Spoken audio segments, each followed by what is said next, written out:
Bien, Diego, yo tengo una más después por lo que quieras agregar y agradeciéndote tu diferencia. Eh, ¿cuál es, digo, más allá de cualquier especulación política o académica, cuál es tu esperanza en lo que pueda llegar a suceder con esta paz en Colombia, entendiendo que también es un poco la paz de toda Latinoamérica, ¿no? Sí, yo, digamos, he sido bastante optimista, aun cuando se perdió el plebiscito, vi que había una oportunidad en esa derrota del sí, por lo que mencionaba de ese diálogo que se abrió con la oposición, porque realmente el diálogo permite una mayor legitimidad. Ahora, esa mayor legitimidad no es fácil, sin embargo, ya hay ciertos sectores del no que han ido comprendiendo mejor el acuerdo, o que también que han ido incluyendo ciertas modificaciones que se van a considerar seguramente, ¿no? Hay que ver cuánto se modifica realmente ese acuerdo. Por otro lado, me parece que fue muy importante y sigue siendo muy importante que la sociedad colombiana se involucró directamente en el apoyo al proceso de paz, y esto se vio con movilizaciones, pero también con varias iniciativas ciudadanas. Creo que mantener esto en estos meses es complejo, pero por lo menos en las primeras semanas se notó. Creo que también esta derrota del plebiscito abrió la posibilidad para que se siga pensando en la necesidad de que el ELN entre a la negociación con el gobierno nacional. Creo que es fundamental pensar en una paz completa. Eh, y en este caso, entonces, yo sigo siendo, digamos, un poco optimista, aunque veo las dificultades. Por ejemplo, ayer todo esto se sigue bastante en los medios de comunicación colombianos, pero también sobre todo lo que van diciendo los diferentes actores, ¿no? Desde la mesa de La Habana. Y ayer hubo problemas y tensiones justamente por el punto de justicia, eh, lo cual genera varias preocupaciones. Pero aún con estas preocupaciones considero que la vía, lo que se ha alcanzado en estos 4 años es realmente histórico para el país. Nunca se había llegado a este nivel de lograr un acuerdo entre el gobierno nacional y las FARC. Y yo pensaría que si se sigue transitando este camino y que si es posible que finalmente se inaugure esa fase pública entre el gobierno y el ELN, pues que es posible que se llegue a una solución política, que seguramente una solución política imperfecta, con implementación que va a ser muy compleja, pero es una salida dialogada a un conflicto armado de tantos años, ya es una esperanza. O sea, el hecho de que los actores se puedan poner a hablar, discutan y lleguen a acuerdos para salir de esta situación de violencia, es algo que creo que debemos apoyar todos los colombianos y que necesita un apoyo también de la comunidad internacional. Claro. Bueno, ahora sí, la última. Olvidé preguntarte cuál ha sido y es el rol de la iglesia o de los sectores católicos en todo esto, ¿no? Claro, el rol de la iglesia fue bastante ambiguo en esta parte última del plebiscito, porque, a ver, lo que sucedió fue que los partidarios del no comenzaron a hablar de que en los acuerdos había una ideología de género, no un enfoque de género, que es lo que hay, sino una ideología de género. Y a partir de este discurso de ideología de género generaron una serie de miedos que llevaron a que una parte grande de la Iglesia Católica apoyara, por lo menos saliera en esos días a una serie de marchas que iban apoyando a los partidarios del no, y esto de pronto se reflejó en el plebiscito. Pero más allá de la Iglesia Católica, lo que sucede es que en Colombia, como está sucediendo ya en otros países de América Latina, el poder de las iglesias cristianas, de las comunidades cristianas, es muy fuerte. Es un poder que se expresa políticamente, es un poder también que tiene pues ciertos intereses económicos, y dentro de los partidarios del no pues hubo muchos actores involucrados con estas comunidades cristianas, y me parece que eso fue en cierta medida, no sé si determinante, pero fue muy importante en la votación.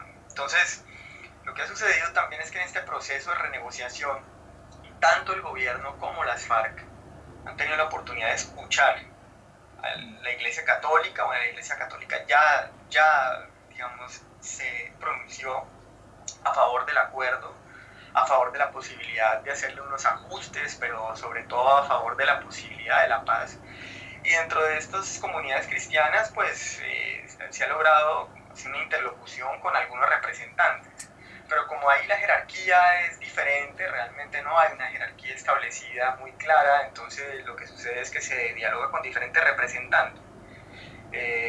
Y son comunidades que tienen presencia a lo largo y ancho del país. Claro. Y que ojalá, digamos, lo que pueda permitir este acuerdo es que, este nuevo acuerdo es que, pues, si no la totalidad, por lo menos una mayoría de los cristianos y de los católicos se sientan representados en la renegociación. Yo creo que todo esto va a ser muy complejo, creo que este nuevo acuerdo no va a dejar contento a todo el mundo, pero es bueno también que haya escuchado cuáles sean los reparos y también que haya sido posible explicarle a estos representantes qué era lo que estaba contenido realmente en los acuerdos, más allá de todas las mentiras y de toda la campaña, que a veces fue una campaña bastante sucia que se hizo alrededor de las opiniones del no. Claro. ¿Qué fue esto de la ideología de género que tuvo cierto consenso? Sí, lo que sucedió con la ideología de género es, a ver, lo que sucede es que hay ciertas, es un tema un poco largo porque tiene que ver con algo que venía sucediendo en el país y con una sentencia con una sentencia que tenía que ejecutarse de parte del Ministerio de Educación frente al caso de la no discriminación por orientación sexual, ¿no?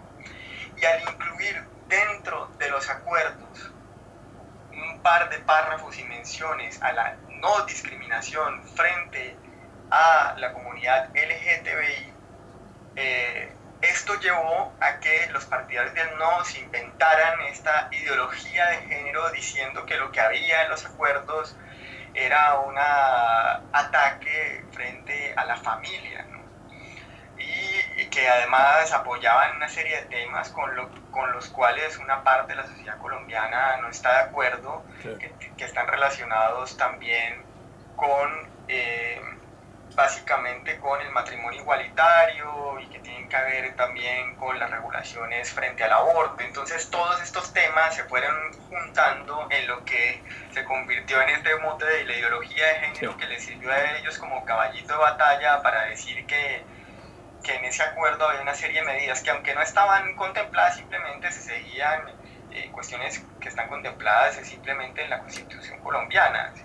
y que son también, como la ONU ha tenido una gran participación ahora en todo este proceso del acuerdo, pues son simplemente medidas de no discriminación y del enfoque también de género en el sentido de la participación de las mujeres en la construcción de paz, pero también reconociendo que las mujeres han sido tal vez de las víctimas más vulnerables y más afectadas por el conflicto armado, cuestión que se reconoce en el acuerdo y que se reconoció todo el tiempo en la mesa. De hecho, hubo una subcomisión de género que trabajó estos temas. Claro. Me parece que lo que sucedió con la tal ideología de género es muy parecido a lo que sucedió con ese miedo que se generó alrededor de la idea del castrochavismo, sí, que fue lo que utilizó la extrema derecha para tratar de mostrar que los acuerdos lo que iban a llevar inmediatamente a la creación de un Estado castrochavista en Colombia, una serie de temores, digamos, infundados que generan votos rápidamente, que generan muchos miedos y que de hecho se expresaron en las urnas. Claro. Bien, Diego, yo te agradezco.